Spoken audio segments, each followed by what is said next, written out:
business of the priesthood. Before I say anything, I should apologize for the titles. I'm the one that did the titles. I was just looking for something catchy.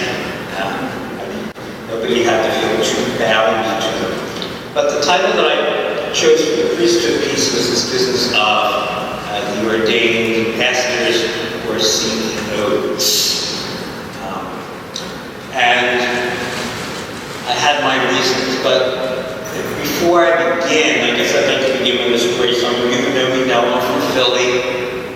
Now, I don't know about other dioceses and archdioceses, but in the Archdiocese of Philadelphia, we used to have these things called block collections.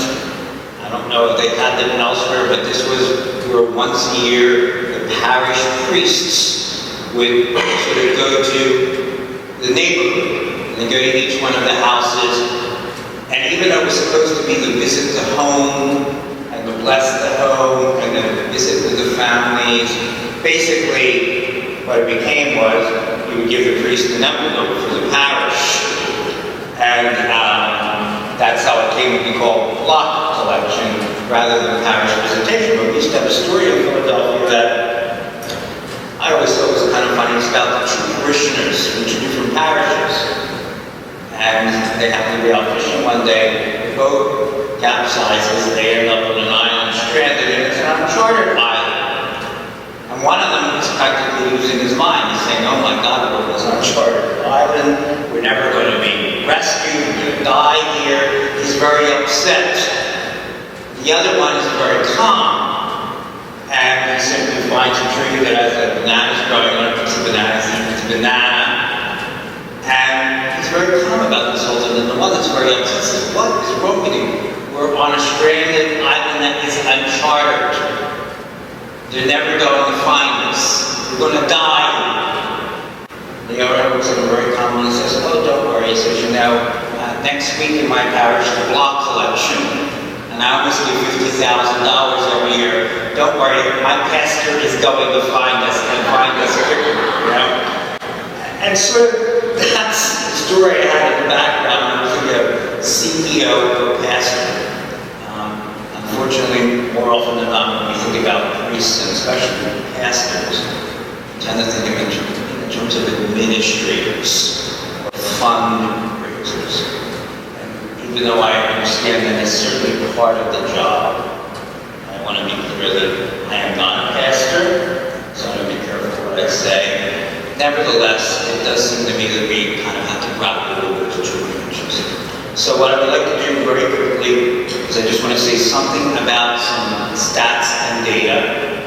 And then I'm going to say something about some of the hot button issues with regard to the ordained ministry, especially the priesthood or the presbyterate. And then say something a little bit about a theology of the priesthood and a spirituality of the priesthood, at least as I have been trying to make sense of it for myself. Right? And this, I'll be honest with you, has been a journey. Okay? I'm going to be 30 years ordained at the end of the month. So I think I've been around now long enough to have some sense of the priesthood, to grapple with it a little bit. But before we begin, I just want to give you some data. And I just want you to let this data sink in, okay? In the United States in 1965, this is 1965, there were 58,632 priests. That's the United States. You can get this data. Just go to the Google CARA, Center for Applied Research in the Apostolate, and get the data. It's right there. It's available very freely. In 1975, 10 years later, there were actually more priests. There were 58,909 priests. And then what happens is they continue to give you the data for 85, 95, 2000, 2005, 2012. We're still waiting for 2013, right? But just so you get to the numbers, in 2012, the numbers were 38,000 964. That's a drop of approximately 20,000 from 1965 to 2012. About 10,000 of those were what we call diocesan priests, dropped 10,000, and roughly 10,000 among religious priests. Okay? Ordinations. In 1965, there were 994 ordinations. In 1975, 10 years later, there were 771 ordinations. And then they just continued to drop until the year 2000, when there were 442 ordinations. Now, I suppose the good news is that since 2000, between 2000 and 2012, they've actually begun to rise again. So that in 2012, there were 480 ordinations. So it started to climb again. Now, what I'm not going to get into is the data on how many of those actually survive. It's not a known fact that many priests leave within the first 5 years, and others leave later on during what we sometimes think of as a midlife crisis, if they entered rather young. Okay? In terms of graduate level seminarians, in 1965 there were 8,325. In 1975, 10 years later, there were 5,279. And in 2012, there were 3,700. Now, again, the good news is the low point was roughly 1995 when it began to climb again. So the numbers are climbing. But again, I'm not going to get into the data with regard to how many actually reach ordination. Okay? But I suppose on the one hand, I think we can talk about diminishment and do it rather honestly in terms of numbers. And on the other hand, the good news is there does seem to be a surge in interest. The most recent Howard reports are suggesting that there's been a real interest in religious life and priesthood among never before unmarried young Catholics. So actually there is a little bit of a resurgence, but I want those numbers to sink in.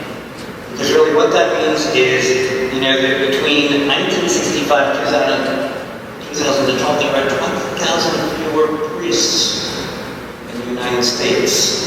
And that's bound to have some kind of an impact, both on the emotional and the psychological states of the priests themselves, as well as on the way that parishes are structured.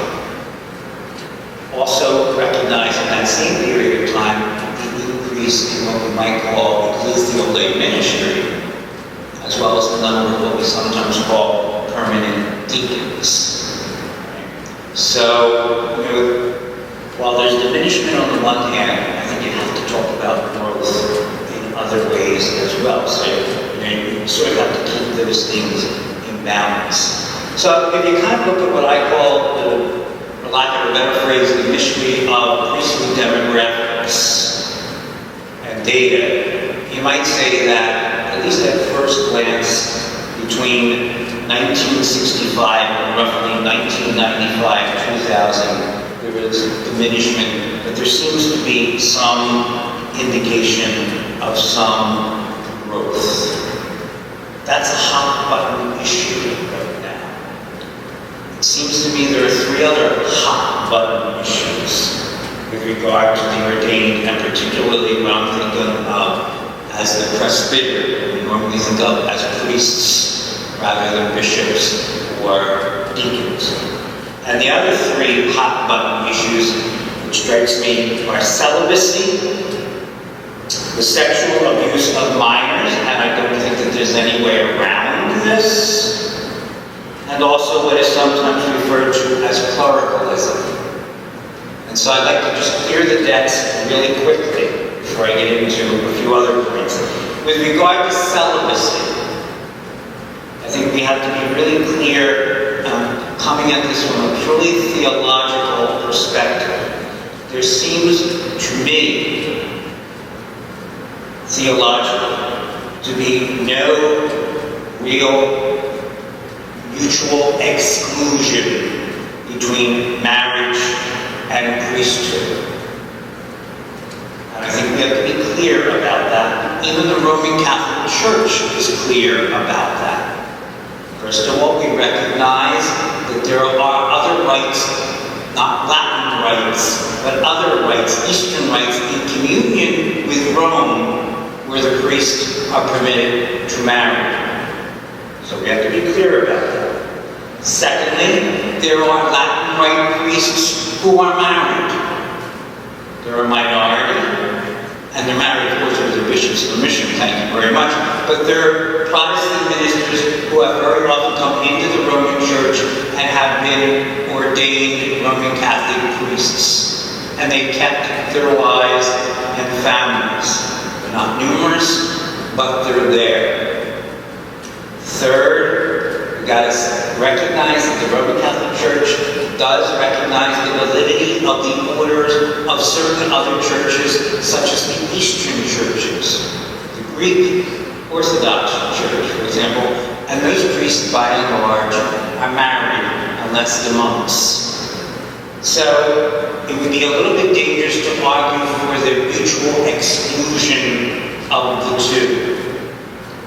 In the Latin West, we have embraced what we might call the discipline of obligatory celibacy for priests. So that's been part of our discipline, but they're not mutually exclusive. And I'm not getting into the historical record, but then there's also the historical record of all of this to contend with. That being said, with regard to celibacy, I also want to clear the decks on other things. Personally, I don't think there's any panacea. If we were to say, well, we start marrying, we start ordaining married people, we would solve this problem of numbers. I personally am not convinced of that myself. Right? First of all, it doesn't seem necessarily to be the case in certain Protestant churches. And secondly, it would open the door to other problems or issues, such as, well, what do you then do with a married and divorced clergy? Because divorce rates among clergy are lower than they are among any other group in the population. So I want to be careful about thinking that there's going to be some kind of panacea for this. Third thing I want to say about this is, I just want to make it really, really clear, is I'm a happy celibate. Right? So it might be for the wrong reasons, but I'm a happy celibate. I look at my poor sisters and their husbands and my brother and his wife and their kids and their family, and I say, I couldn't do it. Alright? So whatever else, maybe it's my default.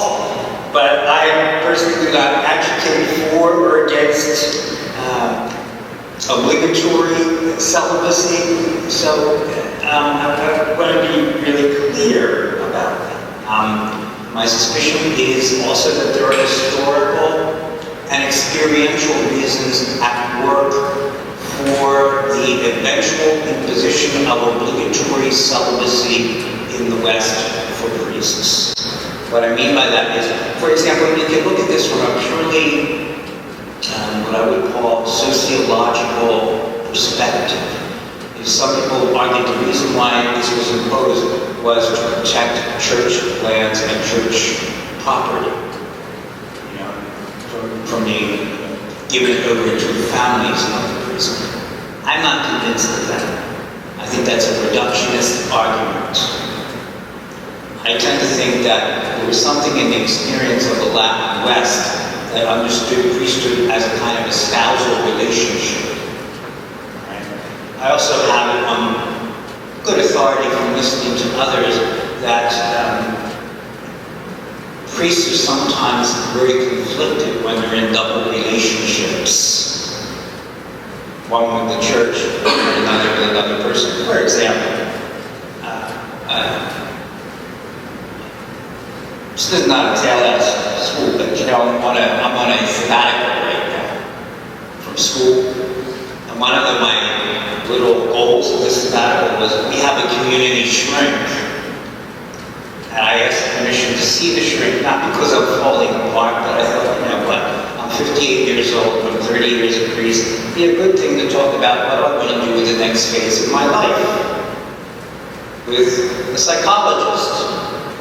But he and I got into a discussion not too long ago about celibacy in the priesthood. And we were joking around, and just quasi-seriously, he said to me, well, you know, I always said, women should not get involved with priests because they have another love, ultimately. And very often they're going to lose. And he's, by the way, not a priest. Okay? He's a married lay person. I'm also reading another interesting little book called, and I know if you're interested in a good book to read, it's called God Never Blinks. Picked it up at the Barnes and Nobles right down the road. But the woman who wrote it, who has a degree in religion, and I think she's also something of a psychotherapist, she was making a remark in one of the chapters I was reading recently where she said, you know, she has certain rules for her relationships, and one of them is never to get involved with a priest. She's a Catholic. And I was noodling and I thought, why? And I think it's probably not too far removed from what the psychologist says. There's always this sort of other love in the background that certain priests have. So I tend to think that the emergence of obligatory celibacy may come out of more than simply economic motivation. There may be something else going on in the experience of the Latin West with regard to this idea of celibacy. Okay? But, to go back to the original idea, the two are not mutually exclusive necessarily. And the church recognizes that.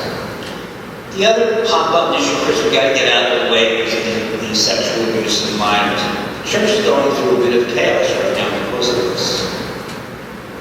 And I don't think there's any way around it.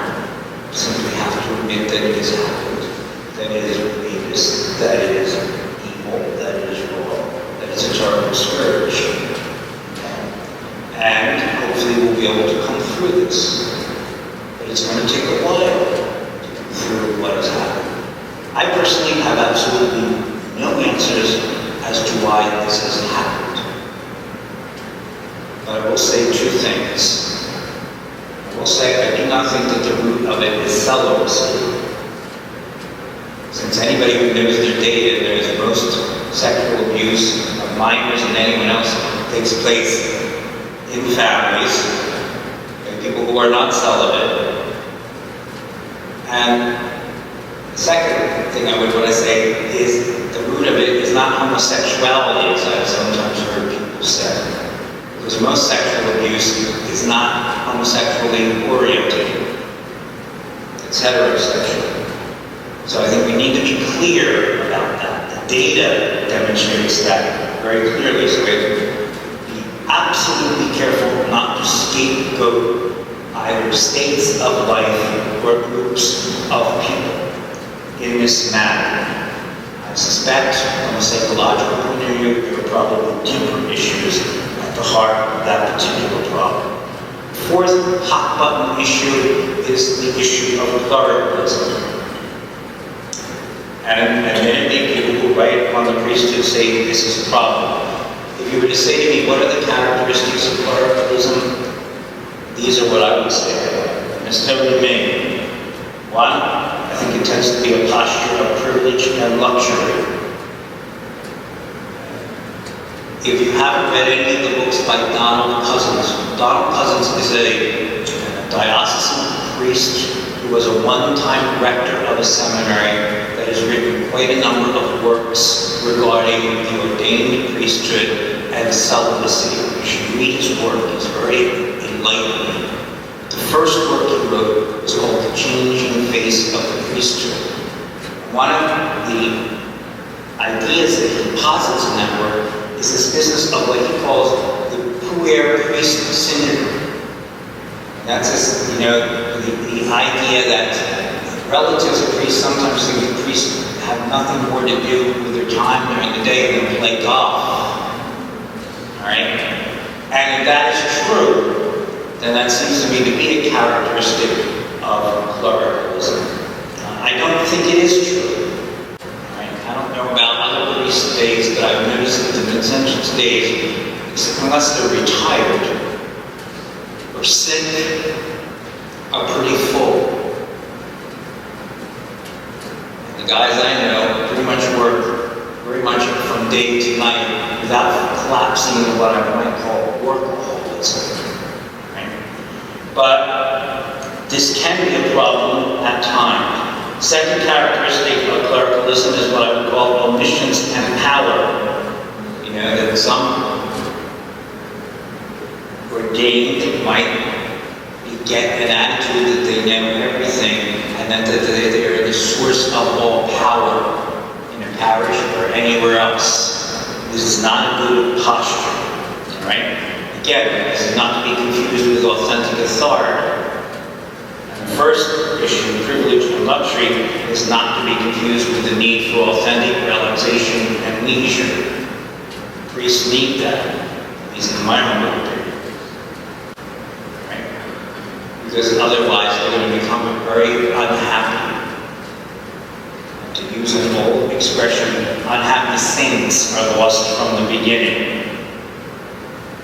There's nothing worse than an unhappy saint. Right? And of course, the third aspect of clericalism, that one of its characteristics, is ladder climbing. I do think it's a danger for those of us who are priests, because if we don't have families, sometimes we fill that void with something else. It may be possessions. It may be some form of hierarchical ladder climbing. And that can be a danger. Everybody knows the higher you climb on the ladder, if you fall, the farther you fall. You don't need to be too wise to figure that out. Now, those being the hot button issues, I just want to say something about what then is the nature of the priesthood, in a capsule, sort of a capsule form. And to do this, what I would like just to very briefly do is, Chris, could you give these out? It's the homily that Pope Francis preached on April the 21st, 2013, at the ordination of 10 priests for the Diocese of Rome. Okay? Now, I need to be honest with you. On a good day, I would not have seen this. But to go back to something I said earlier, I mentioned that I was doing this thing during my sabbatical, going to see our community shrink, to get my head put back on. And usually when I do this, I go a day or two early and I stay with our provincial Father Mikey Carroll down in one of our parishes. So the Sunday morning, we had already celebrated the Eucharist, and we were sitting in what we call in our community house the TV room. And Mike says to me, there's an ordination on, I think it was around 11 o'clock. The Pope is going to be ordaining 10 people. It's on EWTN. Let's watch it. Well, this is not something I really want to do normally.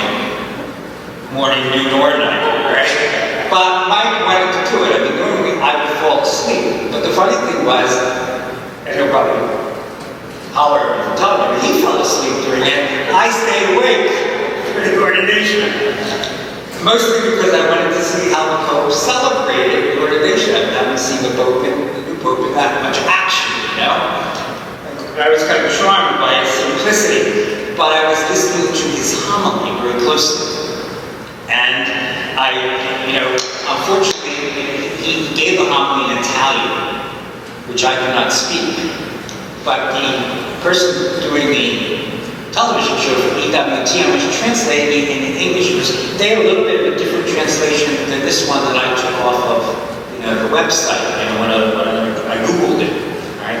But what I wanted to point out to you is, if you look at the text that I gave you, if you know the rite of ordination, Chris did that thing at the very beginning that my area was supposed to be liturgical and sacramental theology. Or maybe it is, I'm not sure what my area is anymore. But ordination, there's a sample homily for the bishop. A lot of bishops just read it as it is, okay? But the person who was translating it from the Italian into the English of EWTN kept saying that the Pope was talking extemporaneously. Well, point number one, I am convinced the Pope wasn't talking extemporaneously. I'm convinced that he actually knows exactly what he's saying. He doesn't have a written text. But he does, I'm pretty certain he's got things thought through before he preaches, because I've now listened to him preach and speak on several occasions. But the text that I printed out for you, what I've done is the underlined portions are those portions that are not found in the sample homily in the rite of ordination. Okay? Those portions of the text not underlined are sort of a paraphrase of the sample homily. So on the one hand, the Pope stuck rather closely to the homily in the rite of ordination, but he did add some ideas. And they're the underlying ideas. And I would like to point a couple things out to you. Number one, whereas in the actual sample homily, the group being addressed is those to be ordained, the Pope doesn't start that way. It fascinated me that the Pope began by talking to the congregation, not to those being ordained. And if you look at sort of the boldened text, it seems to me that he is laying out rather nicely what is the Church's understanding of ordination to the priesthood. He says in that second paragraph, it is true that God has made his entire holy people a royal priesthood in Christ. So he's saying very clearly that there is a sense in which we are all priests. Nevertheless, our great priest himself, Jesus Christ, chose certain disciples to carry out publicly in his name and on behalf of mankind a priestly office in the church. And then he goes on to say that the priest, the presbytery, the members of the presbytery, that's me, are co-workers of the order of the bishops. So in a sense, we work with the bishops. As you probably know, there are sort of three orders: the diaconate, the presbyterate, what we normally think of as priests, and then the episcopacy, the bishops. That's pretty much the Church's understanding, encapsulated form.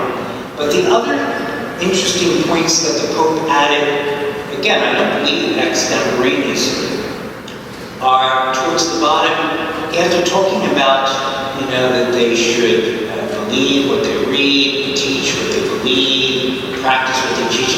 It says rather interestingly to me, he adds, remember too that the Word of God is not your property. It is the Word of God, and the Church is the custodian of the Word of God. I tend to think that within the context, what he's really talking about is the church as the people of God, not the church as the hierarchy, which I think is rather important. The other thing that he adds that really made me perk up was on the second page. Again, he follows, the rest of the homily is basically following what's in the rite of ordination. He does paraphrase it. But at the end, and this actually made me jump out of my seat almost, you are pastors, not functionaries. Be mediators, not intermediaries. And I've been noodling with that idea ever since. That the role of the priest, and we'll come back to this for a minute, is to be a pastor, not simply a functionary. Not a fundraiser, not an administrator, not a CEO, a pastor. And the other thing is this comparison between the mediary and the intermediary. Okay? I remember when I was in the seminary, the priest who taught us what we called the Mass class, he was the guy who taught us how to sing Mass, as we used to say. One day he was teaching us about Mass, and one of the little images he said, always remember, you guys are supposed to be like a pane of glass. Not a pane, but a pane of glass. And his idea was, you should function in the liturgy as such that people can sort of see through you to Christ. Ergo, you should not get in the way. And I think that's a little bit different than the intermediary, because the intermediary, you go to that person, and that person then goes forward to you. Right? As Christians, as Catholics, we ask one another to pray for each other. Sometimes people say to me, Father, won't you pray for me? I know God hears your prayers better than mine. Well, first of all, theologically, I have a problem with that personally. Secondly, my experience has taught me actually that, at least in my case, it seems to work in reverse. Right? I was just saying to people, don't ask me to pray for you, because you know what? You'll never get what you want. You better find the poorest person on campus, and ask that person to pray for you. You'll probably do a whole lot better than getting me to pray for you. Right?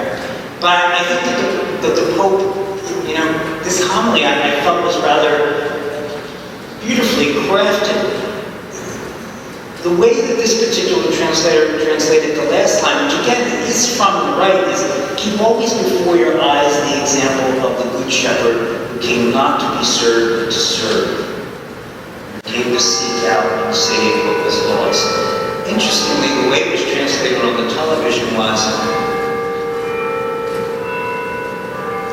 never forget to go after the lost sheep. That was how the homily ended, at least the translation on the EWTN program. And I think to myself, that was a great takeaway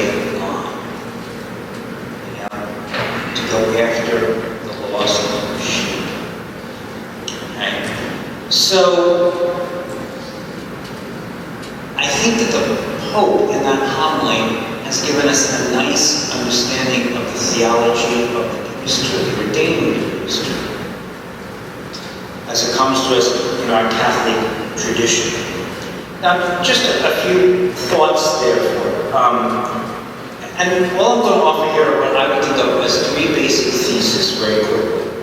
The first one is, this has to do with the spirituality of the priesthood. The first one is, there must be an intrinsic relationship between what the priest does within the liturgy. By that I mean the Eucharist and the sacraments, and what the priest does outside of the liturgy. Okay? I am not a quasi-magician. I do not do magic. I don't come in with my amulets and charms. There should be a relationship between what is happening within the liturgy and what my life is outside of the liturgy. And someday I believe I'm going to have to stand before God. And hopefully there was some correlation between the two. As a matter of fact, I tend to think actually maybe what happens outside of the liturgy is, if not more important, certainly as important than anything I do within the liturgy. And the two should work hand in hand. Let me give you, this is a true anecdote. When I was a baby priest, meaning the first couple of years of ordination, one of the things that Vincentians do, who work in places like this, is we're circuit riders. Which means we very often go to parishes and help out. While I was a baby priest, and even as a baby priest, we used to say, you presided the Eucharist pretty well. Or they said to me on occasion, that was a pretty good homily. You're not a bad preacher, you're a good preacher. Right? While I was helping out in a parish near the high school where I worked, I'm not going to tell you the name of the high school or the parish, except to say that there was a parish priest in the parish who was possibly the worst presider and the worst Thomas I ever heard in my entire life. Okay? I don't think he had a math class. Right? And apparently he must have had a week of homiletics at the most. Right? But when he got up to preach, you could hear a pin drop in the church.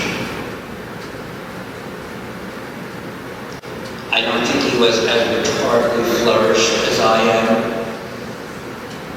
I don't think he was as rhetorically compelling and charming as I am that way.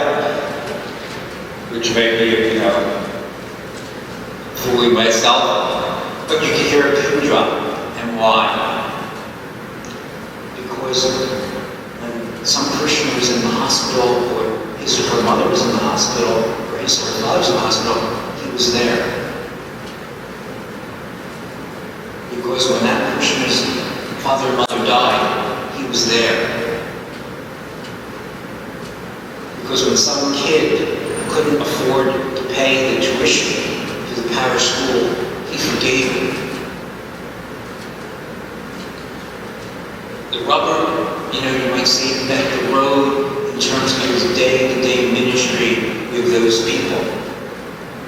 And so there was an authenticity about who he was when he stood before them as priest, even though he might not have been as flourished as someone fresh out of the seminary. That, to me, is the most important thing. There must be a relationship inside the liturgy with what's outside of the liturgy, and most people that I've met are discerning enough to know when that integrity is lacking. Thesis number 2. As I've gotten older, it seems to me that there is an intrinsic relationship that exists among, and I'm putting all these things in purposely, celibacy, prayer, simplicity of life, study, non-sacramental pastoral ministry, and healthy friendships, both inside and outside what I would call priestly fraternity. I'll be absolutely blunt with you, for example. I don't know about any other priest. I said that I'm a happy, that I don't want to get married. I'm a happy celibate. But I'm partially a happy celibate, I think, because at least I like to think some of those other things are in place. And if those things come tumbling down, then to be honest with you, I tend to think my celibacy is going to come tumbling down with them. It's very easy to replace love for a person, a particular person, with either love for power or love for money or things. Therefore, as I get older, I realize that there's got to be an integration of all of those elements in a priest's life. And while not collapsing into clericalism, I'm going to be blunt, I think priests need priest friends. Because even my psychologist tells me, you know what? Celibacy is not an easy life.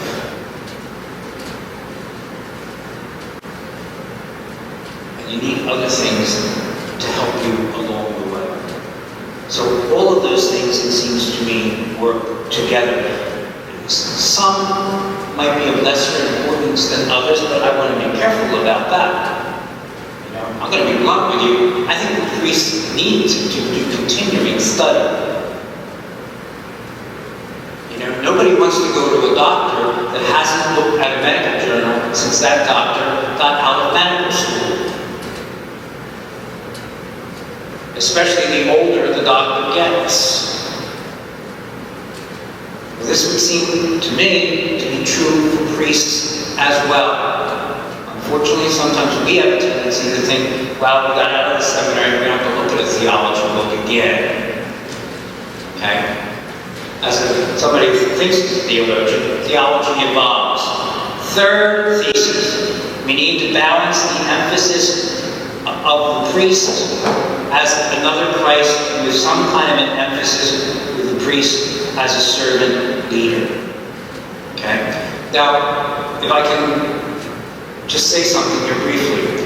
The Pope says, and I applaud, he says that you should be pastors, not functionaries. As we all know, the word pastor is related to the word shepherd. Shepherds are, I presume, nice people. Okay? But one has to be careful about that image too. Because sometimes the implication is, well, the sheep are dumb. And so it's not an image that is lacking in some built-in problems. I don't know much about shepherding. But at least one of the things that I heard is that shepherds are supposed to watch out for the sheep. And in fact, a good shepherd usually walks behind the flock, not in front of it. That might not, in other words, the flock needs the shepherd in a way. Might not be a bad thing for priests to meditate on, or for anybody in pastoral ministry to meditate on. So I mean, you know, it's a beautiful image, but it's not an image that is without difficulties. One has to be careful with it. You know, I was there was a meeting of Father Astor was there as well last Saturday of the religious of the diocese. And Sister Mary Hughes, who is, I believe, the outgoing prioress for the Dominican Sisters of Amityville, she used a very beautiful line that struck me. She said about religion, she said, we have to be willing to walk with people in the midst of their questions. And I have been thinking about that ever since. You know, that seems to me also be true of priests and the ordained ministry. We don't have all the answers, at least I don't. And anybody that knows church history knows the church seems to have evolved in some of its answers. So sometimes we have to simply be willing to walk with people with their questions, even when we don't have immediate answers, or when the answers haven't been revised. I always say, if I were Thomas Aquinas, the most I would be writing today is a summa that was in a loose leaf binder. You know? In other words, somewhere along the way, some pages are going to have to be removed. You know? Either that, or I better have a big bottle of whiteout. You know? Just, you know, things evolve, they change. We are not who we were 1,300 years ago, 700 years ago, etc. Okay? So, I mean, they're just three basic little theses. Now, the final thing, Chris, by way of a conclusion, the final thing I just would like to share with you is this. There's a wonderful little passage in the Rule of St. Benedict. Okay? Well, notice thus far, first of all, those of you who know me, mercifully, I have not mentioned the Franciscans. Right? And the only reference I made to the Ascensions was not a very good one at the very beginning, so you're lucky to have the two Sister Mary Ellen from Tori. But there is a beautiful passage in the Rule of St. Benedict on the qualities of a good abbot. I've used this passage in classes where I've taught people who are going to do pastoral ministry. I've used this passage when I've been dealing with our adjunct teachers. I've used this passage when I was dealing with our full-time professors in the department when I was chair. And now I'm using the passage to talk about what I would do would be the qualities of a good priest. And I think we might want to meditate a little bit on them by way of a conclusion. Everybody got one? Okay.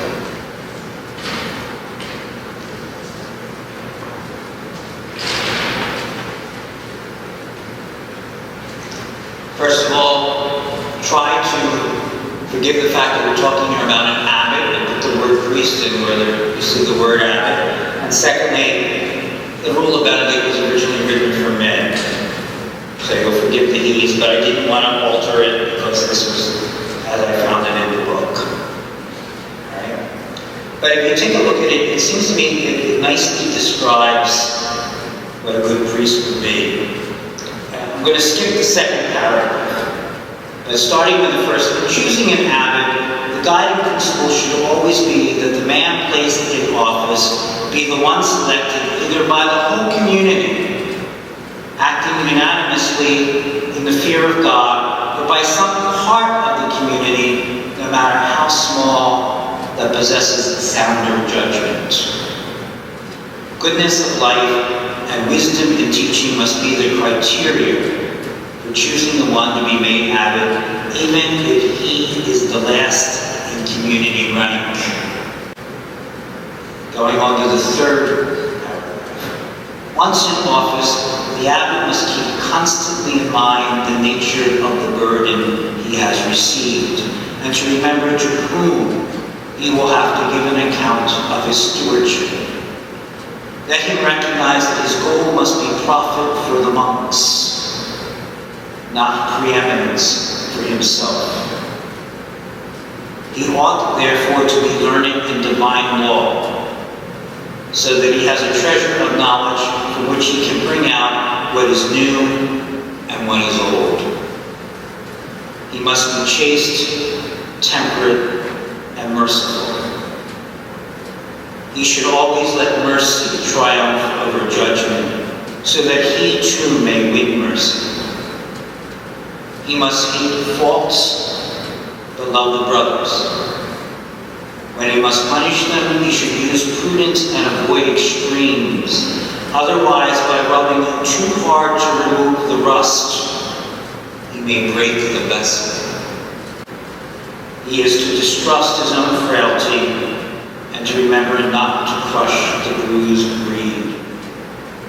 By this, we do not mean that he should allow faults to flourish, but rather, as we have already said, that he should prune them away with prudence and love as he sees best for each individual.